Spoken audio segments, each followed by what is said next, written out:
And this is Jenn Gray, and welcome to Be Jennuine Podcast. It is my heart that by the end of this episode, you believe that your story matters and that your authenticity is your superpower. Welcome to the stage, Jenn Gray. Oh, hold that thought. All right, friends, have you ever moved? You guys know how crazy, insanely stressful that can be. And I have a podcast partner that absolutely is a solution to this problem. If you are moving anywhere near the Atlanta area, you guys have got to call these guys. There is a company that genuinely makes the process as stress-free as possible. Atlanta Pack and Load boasts nearly 30 years of experience providing customized packing, moving, and storage solutions. They are fully licensed, fully insured, Better Business Bureau accredited, and the trusted moving partner for realtors all over Georgia. Call today for a free quote and make sure you let them know that you heard them right here on Be Jennuine Podcast. 770-779-8959 or find them online. All of their info will be in the show notes. Move the smart way. Move the pack and load way. Hi, friends. I am so excited for this episode. I'm excited to introduce you to a new friend of mine. She is a local author, but she has so much more to her story, and I cannot wait to dive in today. Let me tell you a little bit more about her. So meet Rebecca Strobl. She's a certified protection professional, retired fire chief, and founder of New Day Education and Motivation. Rebecca Strobl is a powerhouse of service, strength, and inspiration. As the first female fire chief in Cherokee County, Georgia, a dedicated EMT for over a decade, she has lived a life defined by courage and community. She's not just a trailblazer in emergency services. She's also a global speaker, seasoned business leader, and now a published author, empowering audiences with her message of resilience and renewal. Through her company, New Day Education and Motivation, Rebecca blends real-world experience with unshakable optimism to teach, lead, and inspire. Whether she's mentoring youth, training teams, or sharing her poetic reflections in her debut book, New Day Inspirations, she brings one core belief to everything she does. Every day is a new chance for hope. So you guys, welcome Rebecca to the show. Hi, Rebecca. Hello. Thank you so much for having me, Jenn. Yes, I am so excited. I know I've met you through local business networking, but we've been in large rooms together and I've seen you light up rooms, and I am so excited for your book launch and really just excited to get to know you and for my listeners to hear your story of hope and resiliency. So I'm going to hand it over to you. So share how you got here. I mean, you have some amazing things in your bio, but I know we are so much more than just what we've achieved. So tell a little bit more about who you are and how you got to where you are right now. Yeah, absolutely. So my journey is interesting. I've been on several podcasts since 2023 when I walked away from corporate America after 20 years and being in the security industry. When I say security, I mean when you think of security officers, when you think of security camera systems, that was the world that I was in. I started out as a sales rep in that world and then quickly was promoted and ran sales teams. And then I did it myself.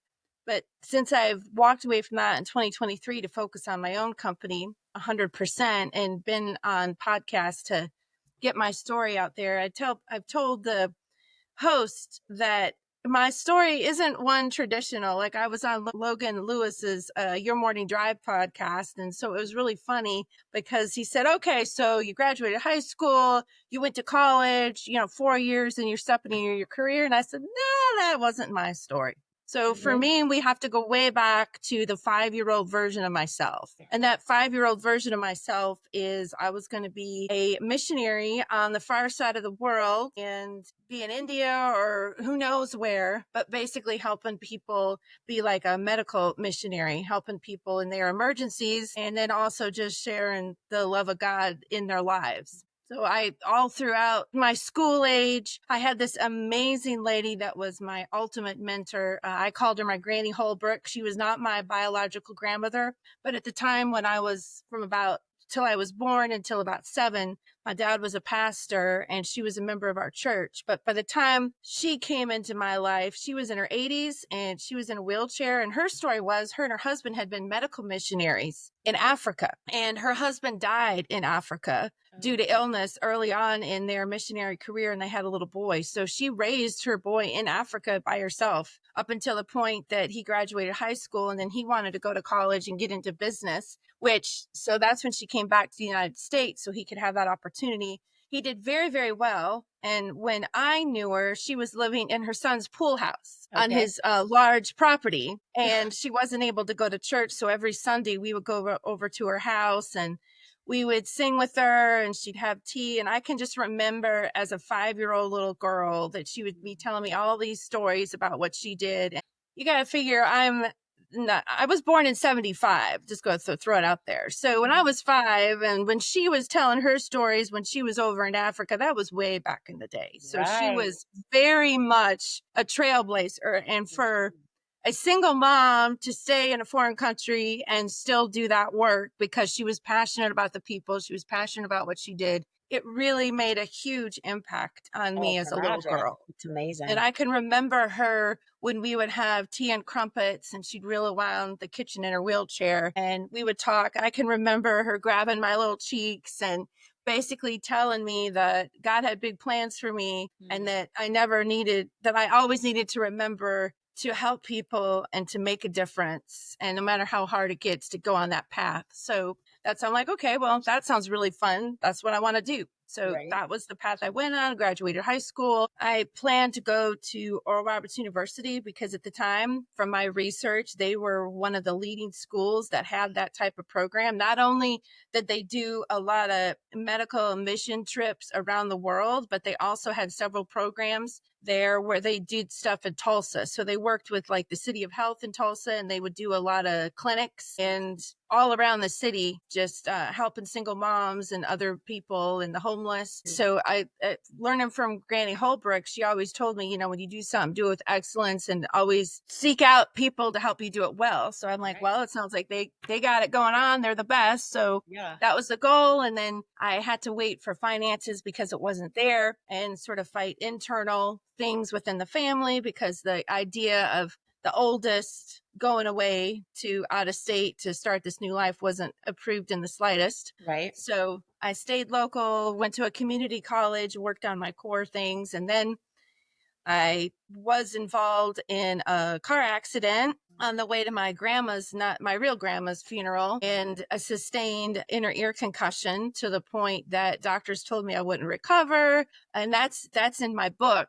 I tell that story, but they said I'd never be able to go to college again. I wouldn't get my vision back, my balance. And I remember being in the hospital looking at the doctors, and I was in there for 3 days and they didn't really know what was wrong with me. They knew that I had some kind of brain damage from the accident, but they didn't really know the extent. I remember telling the doctors that, well, I'm praying God's going to show you what's wrong with me and then he's going to fix it because I'm convinced that's not the final story. That's not the plan. Exactly. This is just a little bump in the road. Yeah, it's a bump in the road, but my destiny isn't to be just stuck in a wheelchair the rest of my life and like seeing 3 of everything and not being able to balance and, having hearing aids at basically 21 years old. Right. So the miraculous happened. And then at the time I had got myself into nursing school at that community college, and the dean of nursing had told me that, oh yeah, just focus on getting better, even though they really didn't believe that was going to happen. And we'll make it up. So miraculously got cleared, went back, and then they wanted me to pay an absolute fortune of money and make up 2.5 months worth of work in 2 weeks and pay a fortune for it. And I'm like, well, that's not going to be a possibility. So I was devastated. I'm a nature person and it shows in my book.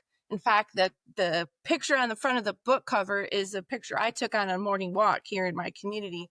I love that. And I remember I went out to Lake Huron because I was up in Michigan praying, crying, like, what am I supposed to do with this? Right. And then just heard the voice that, brought that school back to mind. And I thought, well, what do I have to lose right now? I can't basically the door with this nursing school is closed. I really can't stay here as far as an education. So like, well, let's just jump off that cliff and find a way. So I did. So I went to Oral Roberts University and I started my program there. I was able to transfer some of my classes because I had already had so much there. And then I thought, well, instead of being a nurse, if I'm going to go overseas and run a clinic, then I should be the doctor. And then I can do everything, no matter what comes in the door or, take care of walks it. across the dirt, I'll be able to help. So I changed my major to pre-med and then I ran into organic chemistry. And that pretty much ended that. And I'm like, okay. So then I was sort of devastated again because I'm like, I thought I had this figured out finally.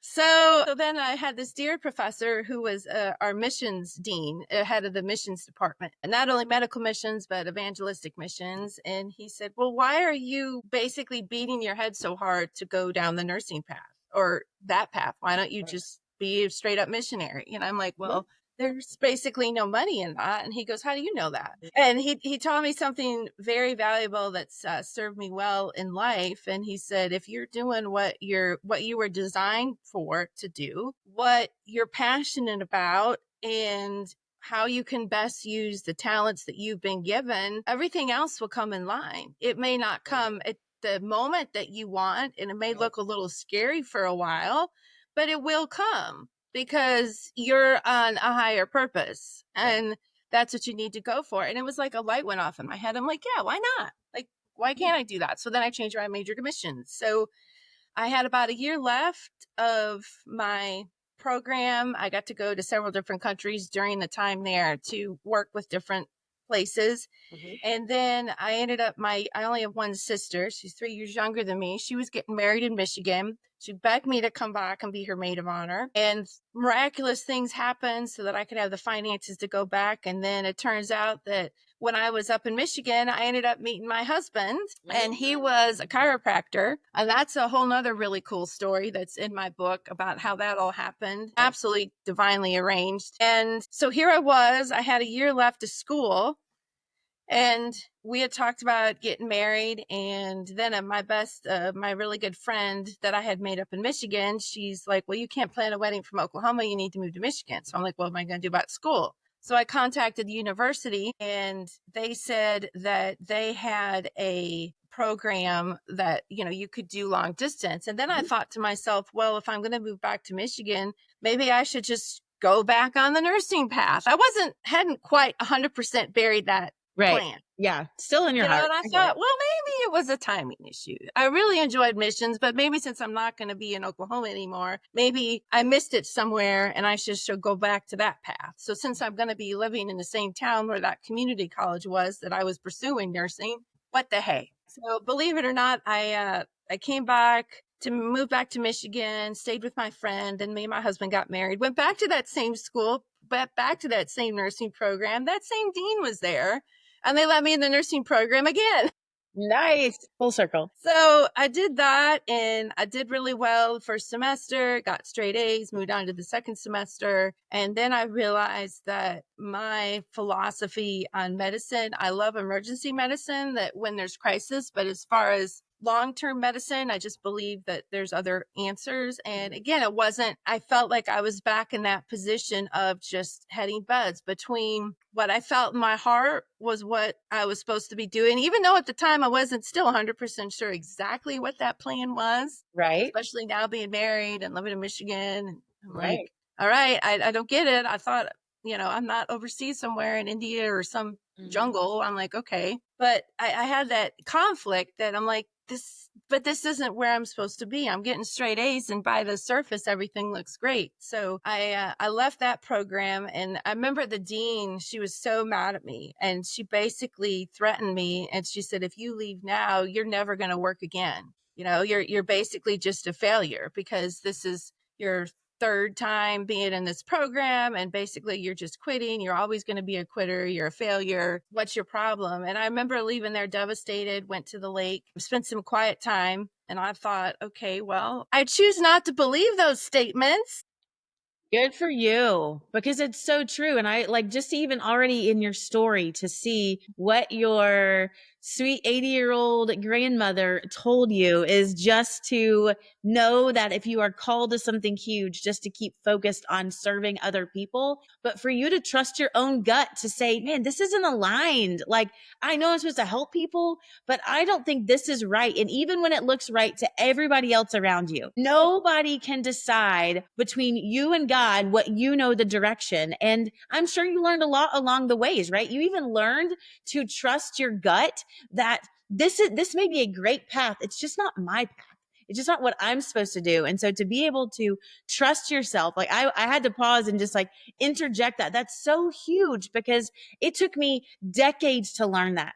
Because I thought if somebody else spoke it into my life or it made sense to somebody else, that had to be what I needed to go through. God clearly spoke clearer to them than he did to me. And I'm going to trust what they say over what I know. And that's so powerful. So I can't wait to hear what happened next, right? Okay, so you decided nursing wasn't it, despite the dean, despite you moved out there, you started this, all the things. So what was next? What's the next turn in your story? Yeah. So my husband graduated from Life University here in Georgia in Marietta, and he was a chiropractor. And I remember when we first got married, he went on and on and on about how awesome Georgia was.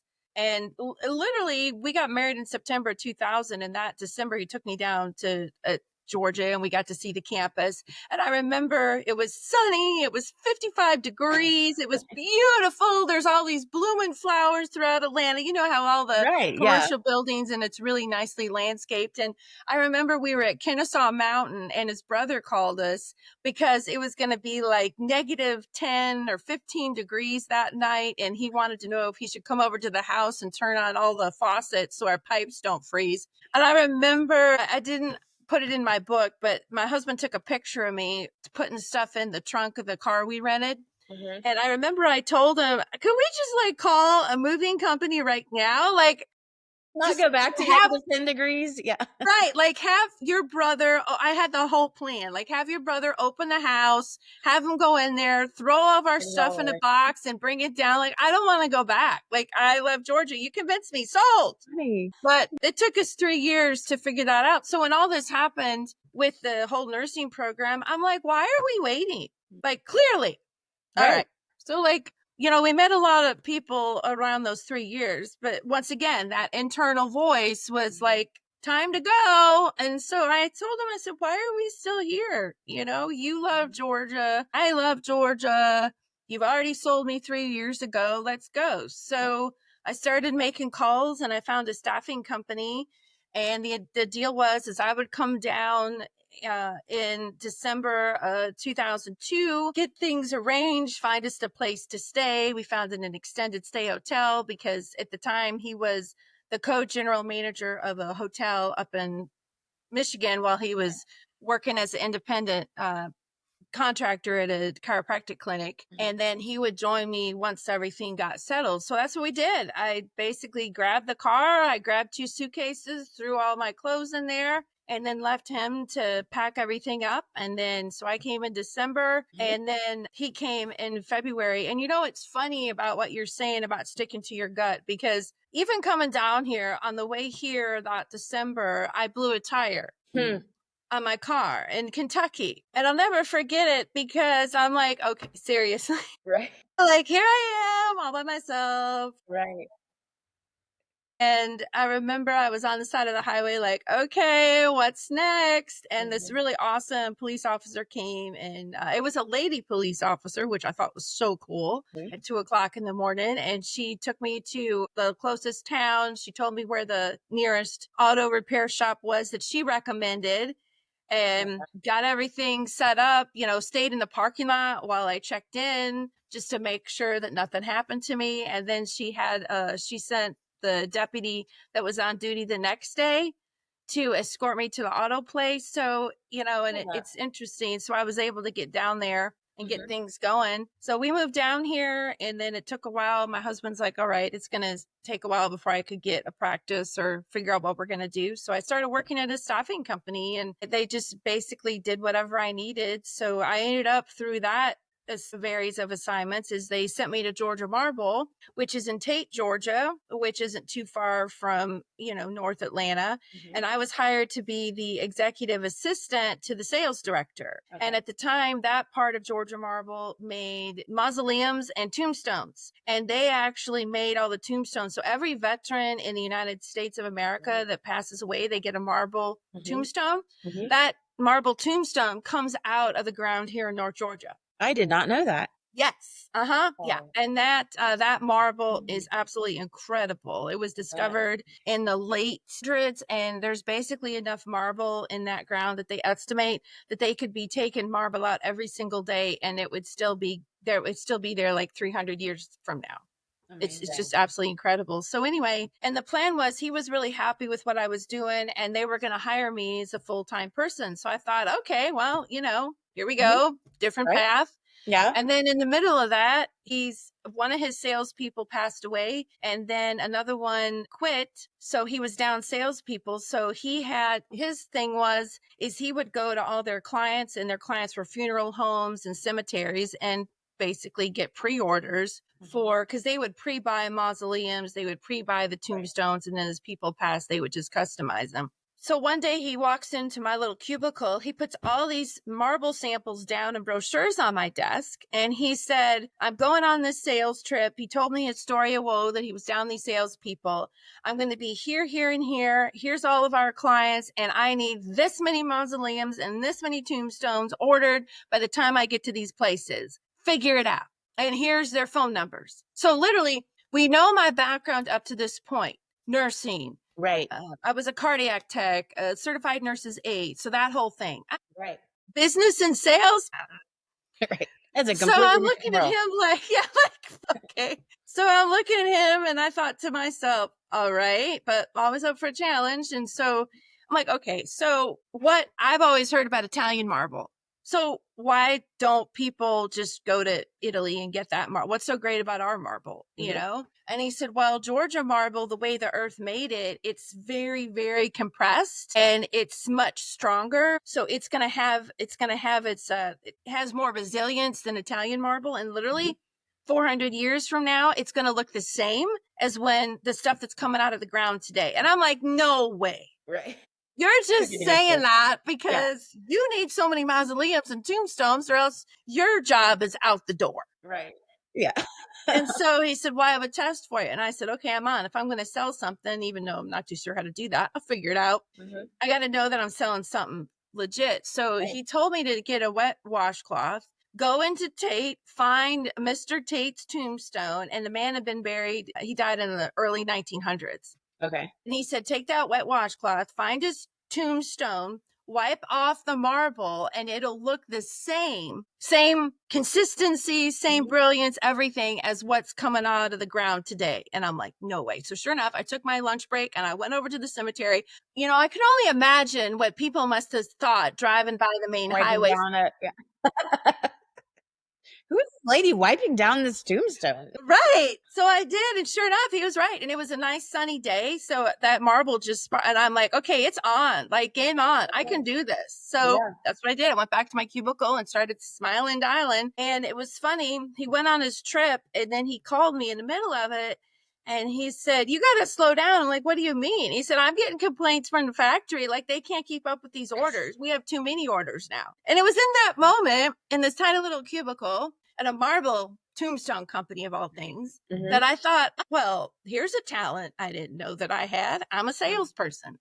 So I continued to sharpen my skills. And then I'm like, okay, great. I'm going to be hired on as a full-time person.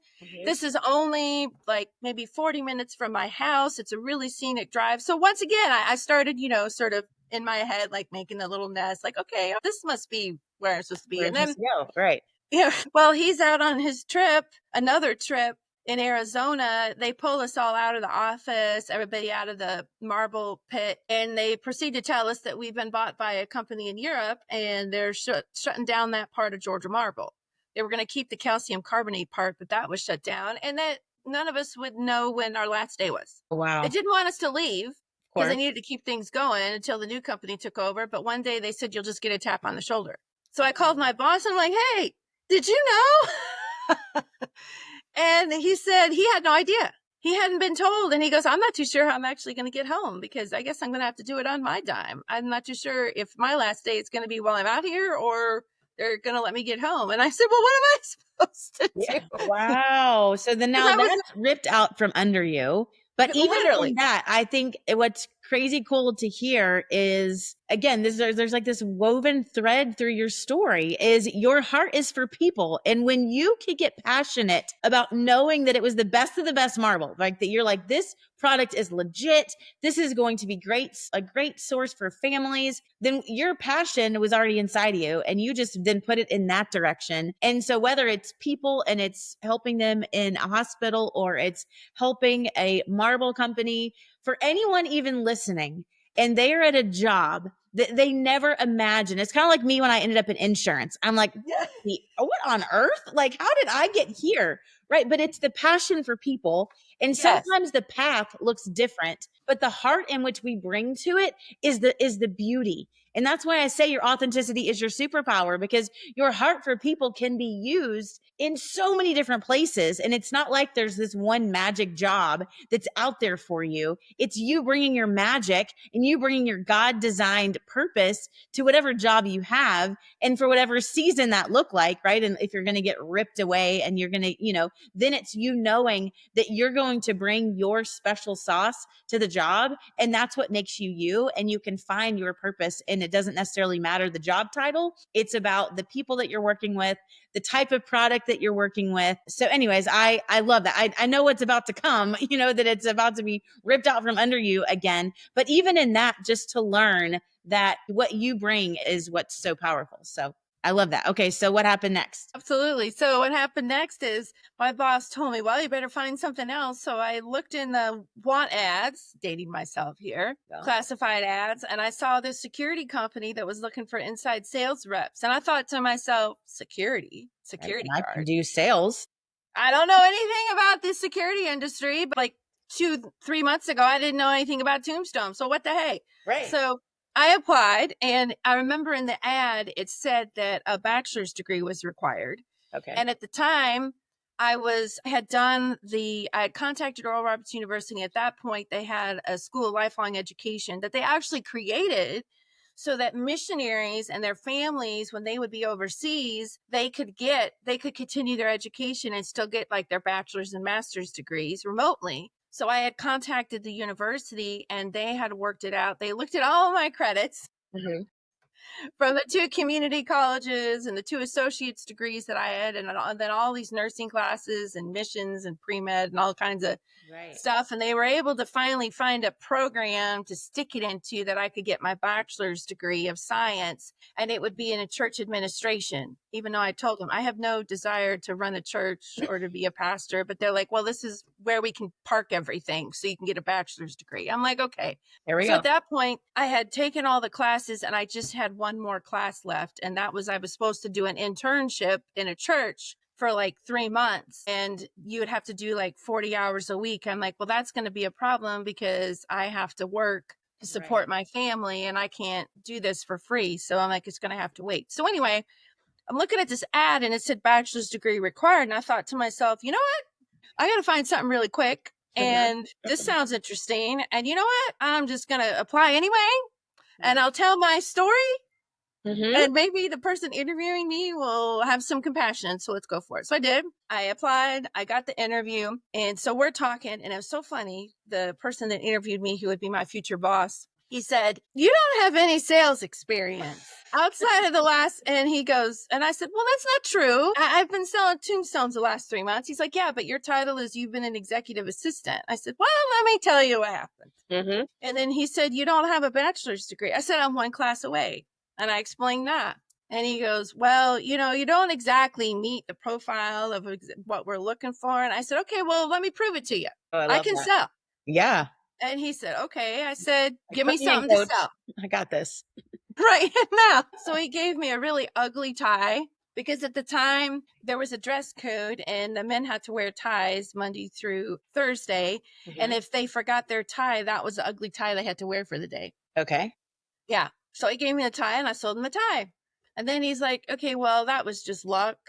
And I said, all right, give me something else. And so he shoved a box of pencils across the desk and he said, sell that. So I sold that.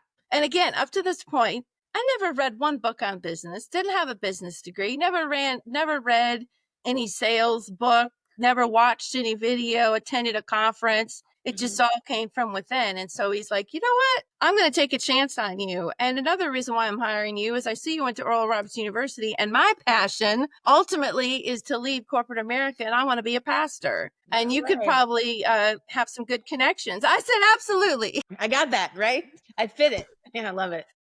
Yeah. So he hired me and that started that. And then in a short amount of time, the supervisor that was over our department needed to, his wife wanted to be with her family and they live out on the East Coast. So his job was going to be vacant. And in the inside department, we would set appointments for the branch managers in the field and outside. At the time, they didn't have reps, but they would outside sales reps. And there was about 11 of them in the department. And it was funny. All 11 applied for his job except me because I was killing it as far as like outshining everybody else. And some of those people had been there for a long time already. So they all really, a lot of them despise me because like, who's this new punk, this energetic, high strung. Right. Never been in our industry, doesn't know anything about security. How dare her basically come in and show us up. So I didn't apply for this job because I'm like, they're going to kill me. And I remember my boss, the one that hired me, brought me into his office and he said, and it was one of these life moments again. And he said, why didn't you apply for the supervisor position? And I said, because you're going to come back one day and I'm going to be hanging from the rafters. They're going to kill me. They're going to lynch me. All right, friends, we still have a lot of goodness to dive into, but really quick, I want to interrupt our convo to let you guys know about our next podcast partner. It's Alpha and Omega Automotive. If you are anywhere near Atlanta, this is another great find. As a single mom, one of my biggest needs is to make sure I have an auto repair shop I can trust. And these guys are your first and last stop for automotive repair, standing for quality, honesty, and integrity. With over 25 years in business, their family-owned business offers trusted service at 2 convenient locations. Whether you need routine maintenance or major repairs, they've built a reputation for delivering reliable professional service. Come see why customers rely on them for all of their automotive needs, because with Alpha and Omega, you are always treated like family. I said, they already can't stand me. They don't eat lunch with me. They don't talk to me because every week you set out some kind of incentive or, to hit, and I always exceed it and they can't stand me. I said, so I don't really think I want to be in the middle of that. Isn't that and he crazy said, how many times we do that? We lower ourselves to make ourselves more palpable for the people around us. And we like dim our light because people aren't comfortable with our light. And instead of people celebrating, that's what I loved. Have you read Mel Robbins' book, Let Them Theory? Have you read that? Okay. It's a really, really great book about relationships of all kinds. And so even when you said that, it's like the issue was them, right? The issue was their insecurity on your success and them not having an abundance mindset where they could see there's enough for all of us, right? Like if she's doing it, that's proof. I mean, I should be able to do it better because I've been in this industry longer. But instead, people get so closed-minded and then you become the enemy, right? Because it's easier for that than them making change. And so how many of us have done that, have lowered what we are capable of, have set ourselves back to make somebody else feel comfortable? When the reality is we're not here to be a jerk. You weren't out there to like make them look bad. You're just doing with excellence, right? And so again, being so focused on the fact that we've got one life to live. And I'm going to live it with excellence and live it to the fullest. And I'm going to do it with love and kindness and empathy. And if somebody else sees it as anything other than that, that's on them. That's not on me. And I wish we learned that as a young age. But I mean, it took me decades again to learn that my light does not dim someone else's light. And if anything, it could spark their light, but it's up to them on whether what they see my success as a burden to them or something that they could also achieve. So yeah, very interesting. So yeah, I love that. So did you ultimately did you put your name in the hat? I did. Yeah. Because what he told me is he said, I see tremendous potential in you. And he said, you have tremendous leadership qualities. And he said, I've taken this department to the point it is now, and I can't bring it to the next level. And ultimately, this isn't my long-term goal. He said, but I see you could really take this department to the next level and you need to go for it. And I'm just like, okay. And he goes, I'll be there. Mm-hmm. And he was very creative in what he did. He came up with this really stringent interview promotion process. So we had to go through several interviews with HR, with the president of the company, with him. And then he also had us do a bunch of testing, like standardized testing on making decisions, even a psychological test. And so basically he put everybody through that and they tallied the results, and he was able to come back in the department and say that I scored the highest, like hands down, every test. Gotcha. So then there was no There was no favoritism. It was question. just, data based. He was able to prove that you were the best fit for the job. Yeah, there wasn't any favoritism. Mm-hmm. So for the first year of being there, I did my job, still doing my job as far as a rep, making appointments, making it happen. But then I was also running the department as a supervisor. Okay. And I was working 70, 80 hours a week, commuting back and forth from, suburb of Atlanta, particularly Roswell area, back here to North Georgia. And after doing that for a year, I thought to myself, you know what? I deserve more. Like, I'm doing the job of a manager. I should be paid a manager. And at the time, I was the only woman outside of the payroll department, or really HR, that wasn't in any type of leadership role.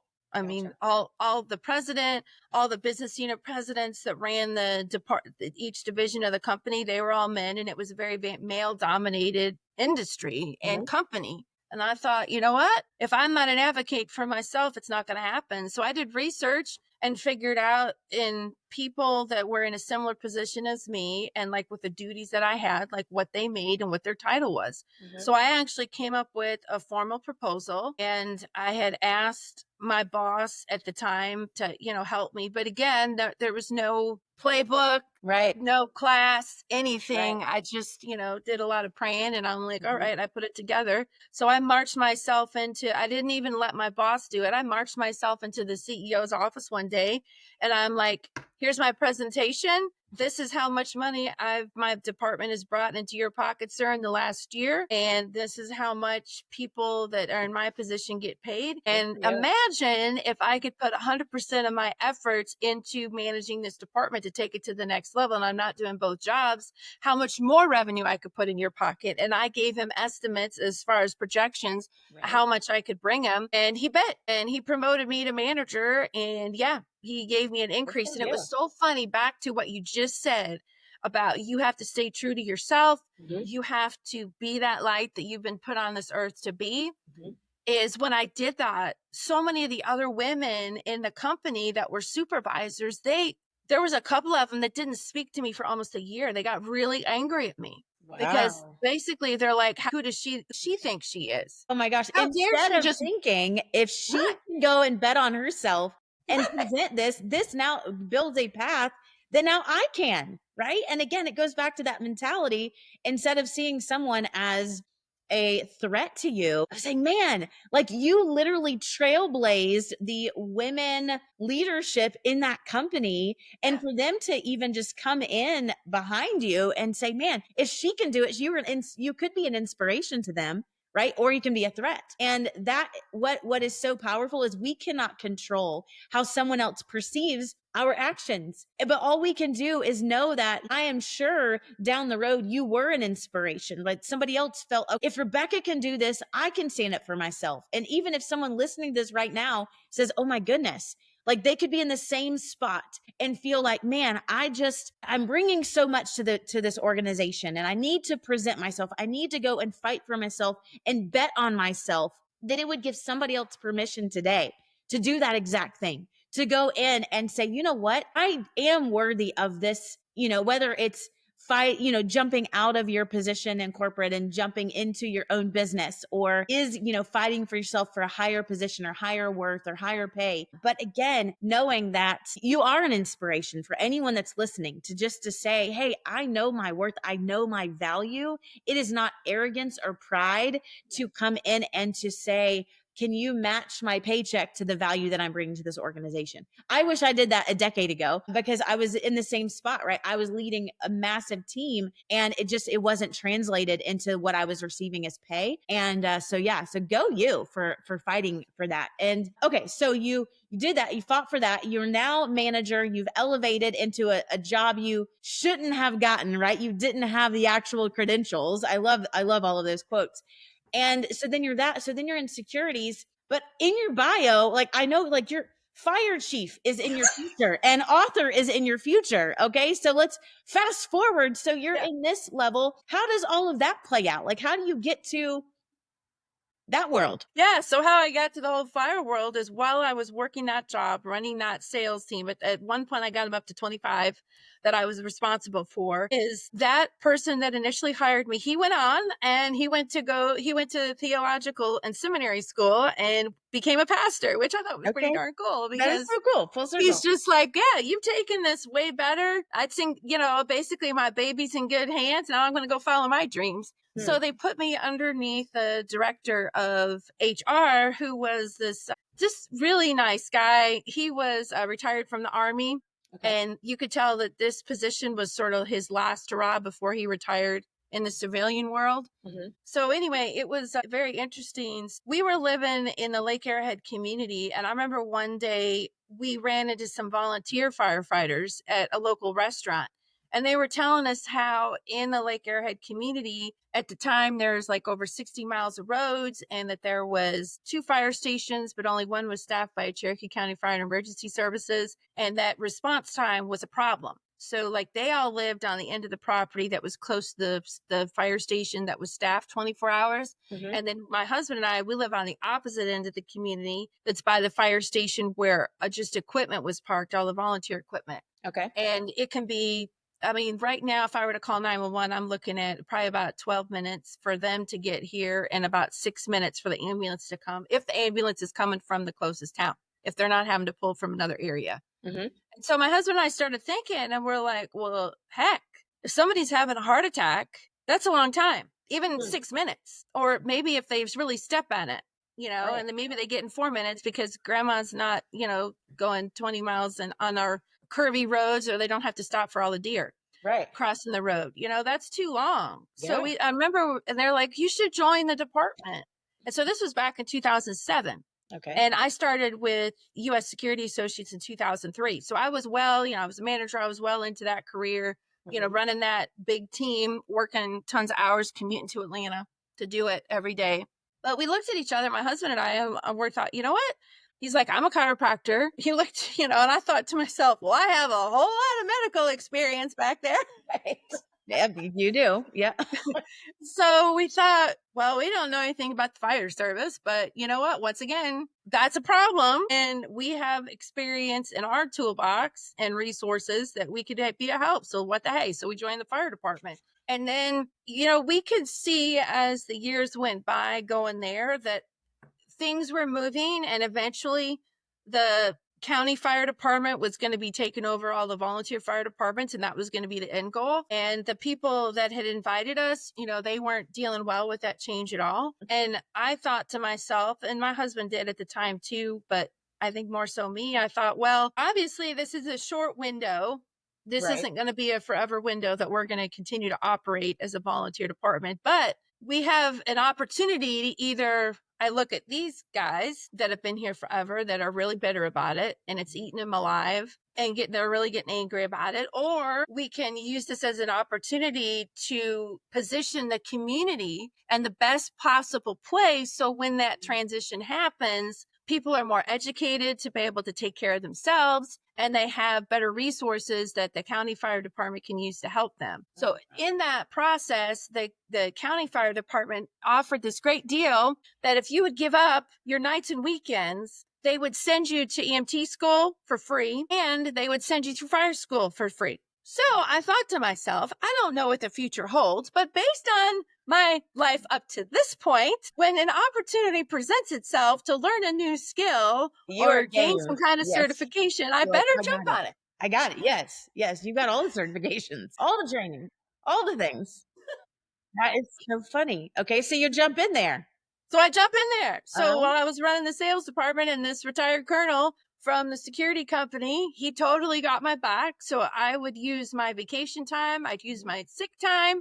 And when I went to EMT school, we had to do ride-alongs on the ambulance during the week. So yeah, I can remember using vacation time and sitting in an ambulance doing clinicals while he and I elevated one of my workers to a supervisor role during that time to give him. And now he's a manager running a huge IT company because I saw potential in him. So I paid it forward. So he would run the shop while I would be in back of an ambulance getting my clinical hours to get my license. And then the same thing, fire school, I did it the next year. So 1 year, 8 months was EMT school. The next year, 8 months was fire school. So got involved in that. And then as the county offered more and more certifications, that's what I would spend my nights and weekends doing just to be better. And then there was one night we were at the firehouse, and our volunteer fire chief, again, because he wasn't happy with the way things were moving, he just throws up his hands and he's like, I won't repeat his profanity, but anyway, he basically said he was going to quit, and he stormed out of the fire station and slammed the door. Wow. With no notice, nothing.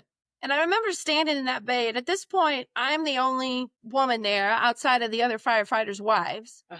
There, at the time, we had a couple of firefighters that were sort of like, one had moved there, but she really wasn't involved. She didn't go on any calls. And the other one didn't live in our community. So really, I was the only one that was in the community that actually ran 911 calls and was using the training I had received up to that point. And right before that, when I had finished EMT school, they had promoted me to lieutenant of training because I'm like, we need to be better. When we show up to people's houses and they call 911, they don't care if we're wearing a t-shirt that says volunteer. If we get here first and they're on the floor having a heart attack, or they're bleeding out, or their car's over the road or whatever, they expect us to be able to mitigate the emergency. Right. Or at least do it in our power. Right. Standing there and telling them that the ambulance will be here soon. That's not a response. Right. Just like, stay home. Why did you even get in the car? And so I think it was you're just so full of energy. Just take over training, like stand over there. Yeah. And so I did. So I started like elevating the training big time. And the next thing you know, people from other volunteer departments were driving several, miles to come to Lake Arrowhead and to train with us. So I had already been doing that for a while. And as a side note, before I went to fire school, I remember the firefighters' wives, they pulled me aside one day at the firehouse when we were there for training. And they're like, now, honey, that's great that you got your EMT license and you're doing all that, but you don't need to be thinking about fire school. Firefighting's for the guys. We don't do that. You're like, I remember I don't get put in boxes. I bust through boxes. Like, do you want to hear the boxes I busted through? That is hilarious. And just to even go back to your original heart and goal for your life, when you wanted to be a missionary, but you ultimately, it was to help people, and to see full circle how now in a very different form that came through EMT and fire school, and you're elevated to all these different levels because no one else wanted to serve at the capacity that you knew you were called to serve. And so even though your badge looked different and you were not overseas, you literally became a missionary to the fire staff, and now elevating you to leadership because your heart was to serve, and your heart was excellent, and your heart was to, I will do anything and everything. I'm not scared of training. I'm not scared of jumping into things I've never done before. I'm not scared of leading. And just even that, like, again, your authenticity is your superpower. You were literally built for greatness. And that was instilled in you when you were born, and then reminded to you when you were 5. And then for you to take that every little step of your journey and just serve wherever you are, whatever, and not to sit back and be like, no, I was supposed to do this, or I was, and people do that all the time. They literally disqualify themselves. They put themselves in the bleachers instead of in the arena because they think it didn't happen how I thought it's supposed to happen. Therefore, I'm just going to tap out and pout. And for anyone listening, your story is so powerful, Rebecca, because you just kept saying yes. You just kept saying, you know what? This aligns with who I am. I see a need. I'm going to get educated. I'm going to fulfill the need. I'm going to move forward. I'm going to show up the best I can. And to see how then you were given so much responsibility because you were ready for it, even before you knew you were ready for it, because you had one thing, and that was a heart and a passion to serve. And that literally has been this woven thread through your whole entire life of that's this laser focus, right? Your positions changed lots of times. Yeah. But your heart to serve people never changed. And even to see now, so I'm going to fast forward you just a little bit, just for the sake of time, to now. So now you've become fire chief, right? And now you're serving at this high capacity level. And then you mentioned that you've left corporate job. Was that the corporate job that you left to pursue your own career, or did you have another twist and turn in your journey? Yeah, no, it was another twist and turn because the whole thing with the fire service, I was totally free to the point that people in my community, when I was their fire chief, they had no clue that that wasn't a paid job and that was my only job. Because I can remember there was a couple times over those years before we had to close our doors in 2020. So I was voted in as by all my firefighter colleagues, which is a miracle when I think back of that conversation with those wives. Right. From basically 2013 to 2020. So I can remember times during those years where I would go to the mailbox and I would be coming from Roswell. I would be coming from the outside sales job I had for a while. And I would be in a full suit like I am now. Mm-hmm. And I would get out of the car and people would take a double look at me and they would be like, Rebecca? They're like, where did you come from today? And I said, oh, I came from my job. What do you mean you're our fire chief? And I said, oh, that's the big zero job. Oh, you're like, what? I said, no, I run a sales team. That's my full-time job. Or I'm an outside sales rep. I just came from a business trip in Kentucky trying to sell people a security contract for a hospital. And they were like, what?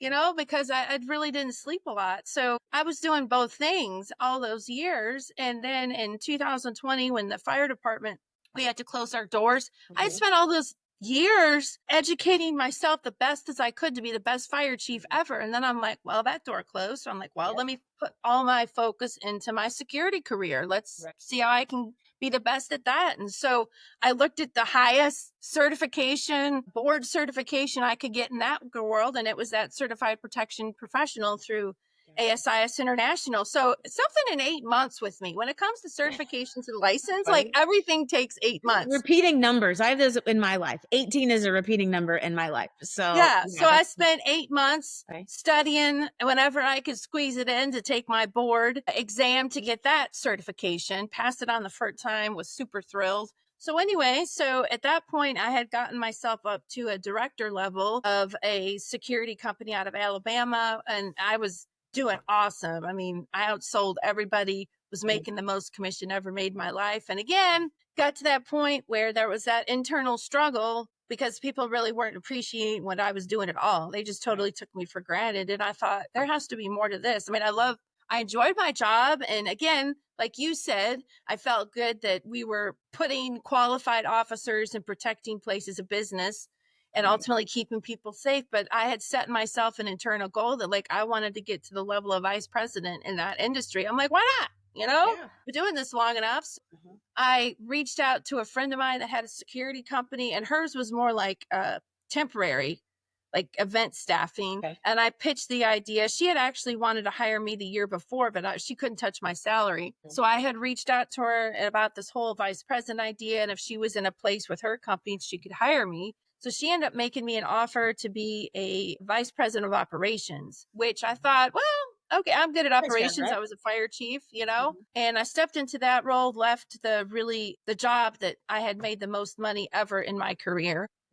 And the lifestyle was, you know, awesome. And definitely husband was enjoying that lifestyle, but there was that conflict. So I went to work for her, and that only lasted a couple months because I realized very quickly that operations in the security industry was not the best place for my talents, and temporary events was not my place. She had warned me that, you know, it was a totally different animal from permanent service. But again, up until this point, looking at my background, I thought it's a new challenge. Let me just tackle it. Right. And then you're like, this isn't the line. This doesn't. No, And it was the physical demand of the job just was too much at that point. I Right. think if I had come Good across for that you opportunity. to recognize that, right? And to not stay there. Cause sometimes again, we're like, oh, well, I committed to this. I'm Right. jumping here. I've got to just see this out, right? Like I made the choice. Now I've got to live with it. And to know that you're never stuck, right? When Yeah. you know this is not what's right. Like again, we only have one life to live. So it's when you get in there and you assume it's one thing and you find out it's something different, then okay, you can't change what it is, but you can change where your position in it. You can change your trajectory, you can change your path.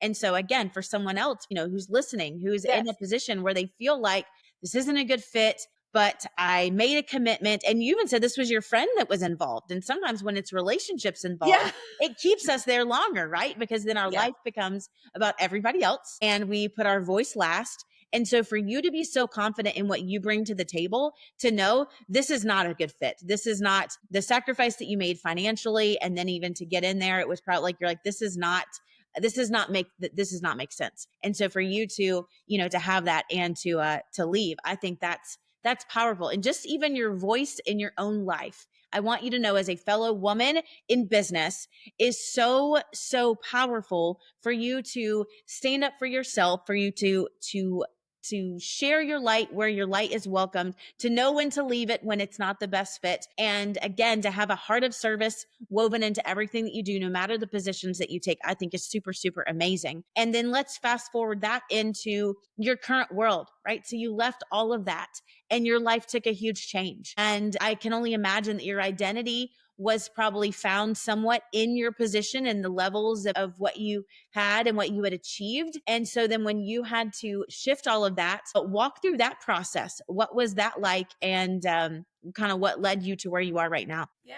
So, that was in like May 2023. And so throughout the summer, I just kept on interviewing for other sales positions, higher sales positions, and everybody just wanted to put me in like an entry level sales position because I'm really good at it. And I thought, but I've achieved so much. And it was just that internal struggle back and forth. Now, at this point, I already had my educational and speaking company on the side. I had started it many years prior, and I had started in a different name. And then the year before, I had reinvented myself and I rebranded and came up with my current company name.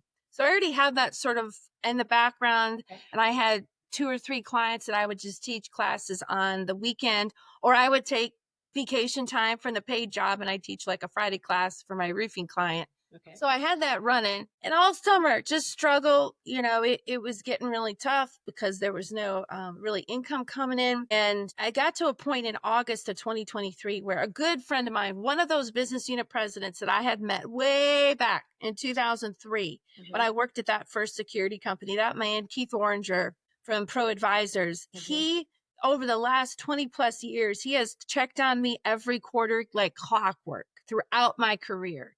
Wanted to know how I'm doing, how he can help, giving me insights and really just being a mentor. And I remember he called that August as a check-in, his normal check-in. And I told him what had transpired over the last 6 months and sort of where I was. And I was just going to get on the hamster wheel. And the last interview had been with a security robotic company, and I had worked for their competitor a couple of years back. So I really loved that space. I loved robots. It was a really cool opportunity. But again, they wanted me to be an entry-level salesperson, and the person I would report to, it just wasn't a fit. And I'm like, man, and I thought, well, for Pete's sakes, I left a vice president role. Right. So why am I going to step into this? Yeah, that doesn't make sense. Yeah. Just because to do it. It's like, no. And it was amazing, the timing. He called me like right in the middle of that. And I told him, and he just said, Rebecca, why don't you just go for it? I'm like, what do you mean? He's like, why don't you just do your own company? He's like, you've been doing sales for over 20 years.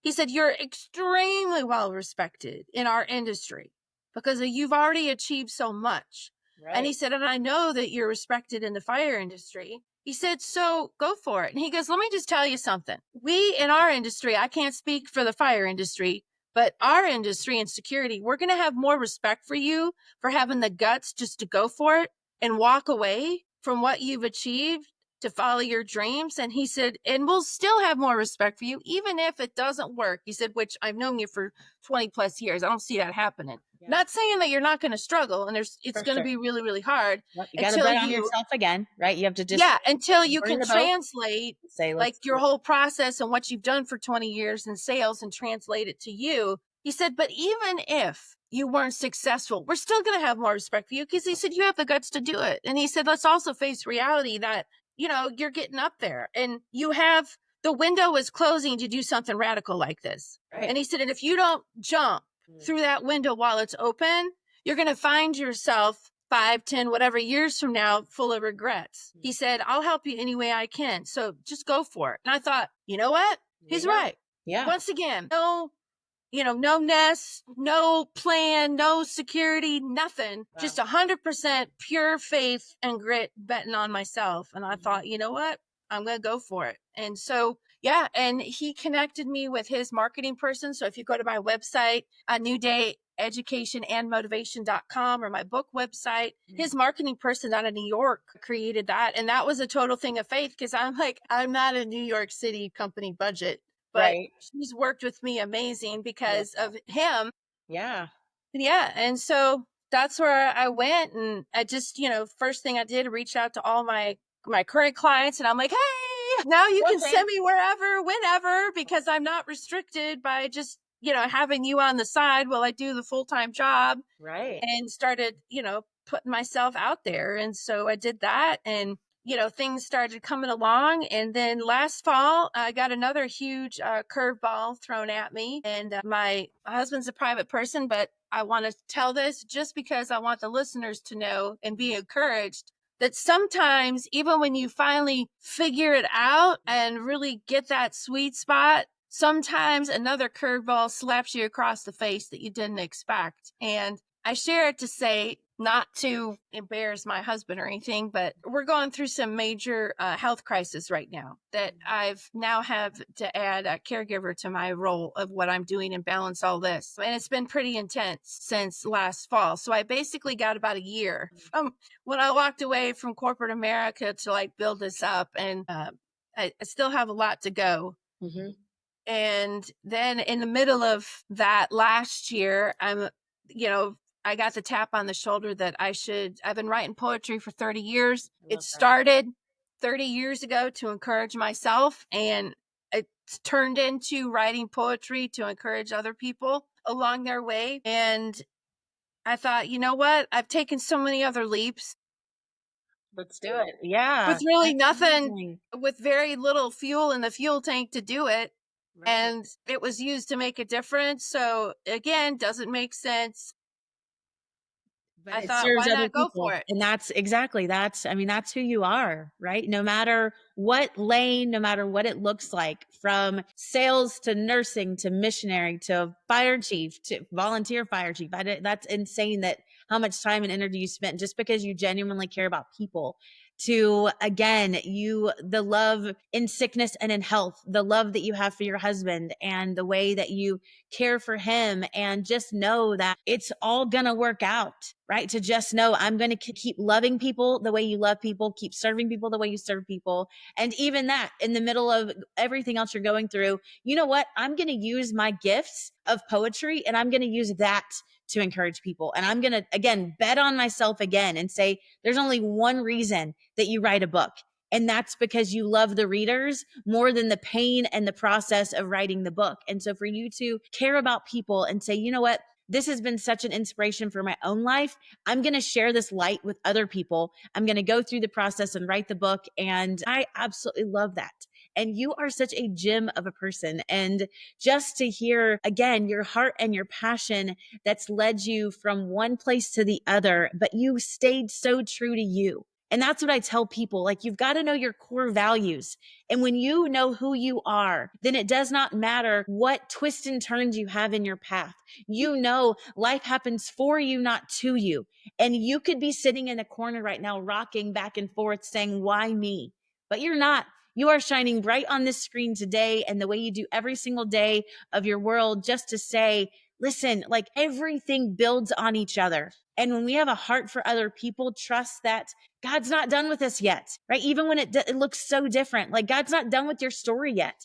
And even who he's shaping you and refining you to be in this journey is going to be so beautiful on the, the years to come, to see, you know what, you needed to go through this. Your husband needed to go through this for you both to learn something, and just to be able to trust that. And again, I hate the statement, we never are given more than we can carry. I don't believe that, right? I think we're given way too much so that God can show us what he can do with us. Mm-hmm. And so just, big hugs to you from across the screen for this journey, and for you to step into what you're doing right now, and how you're loving your husband through this, and how you are encouraging and inspiring other people in the midst of a really hard journey, and that the light inside of you is not dimmed. Instead, it's gotten brighter, even when life has become harder and could feel darker. So with that, where can people find your book? Every book is going to be a different type of journey. So on my website, my book website, I've laid out all the different books, and I already have. Then they can also find me at my company website, newdayeducationandmotivation.com. I'm on Facebook and I'm on LinkedIn. Perfect. And it has been such a fun conversation. Thank you so much for sharing your time with me. It's just the reminder of you are worth so much. Believe that, step into that. And even like you're saying, even for your future, speak it into space, and then you will find a way. If you're looking for an excuse, you'll find it. But if you're looking for a way, you'll also find that. And so thank you so much for being on. And again, as I always close, I hope you guys continue to be genuine and fight your fight, and go out and be who you are. And if no one else tells you this today, I want you to know that you are loved, and I believe in you. And that may sound weird because you may be a stranger to me, but I will always love people for no reason. I think people hate people for no reason, and I don't understand that, but I will